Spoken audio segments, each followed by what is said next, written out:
Hey everyone, this is Tim from Your Six Studios. Today in this video, I'm going to show you how to fix your PlayStation 5 randomly shutting off by itself. So if you are getting this issue, the first thing you want to check is seeing how it's connected to the wall outlet. Now, if you have it in a power supply or something like that, and you have many other devices in there, it simply could not be getting enough power. So try plugging it directly into a wall outlet and see if you still have the issue, or try unplugging different items from your power supply. Also, make sure your PlayStation 5 isn't overheating.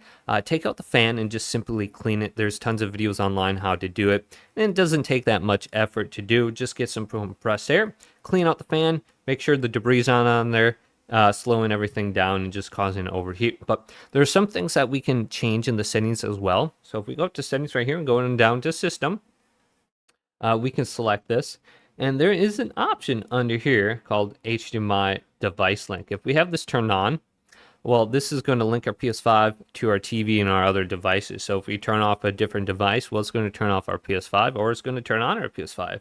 So I have it enabled, but then I disabled One Touch Play and Power Off Link. So for example, if I read this, if you turn off this device connected to your PS5 will enter rest mode. So if you turn off your TV, your PS5 is going to enter rest mode. Maybe you have a different device connected to your TV, like a soundbar. You turn off your soundbar, it's going to turn off your PS5. So anything really connected. So just turn these two options off. And then another thing is under power saving, set time until PS5 enters rest mode. So make sure you don't have this set to like 1 or 2 hours. Otherwise, your PS5 is going to be entering rest mode after inactivity after 1 hour. So while playing games, I have this set to 1 hour.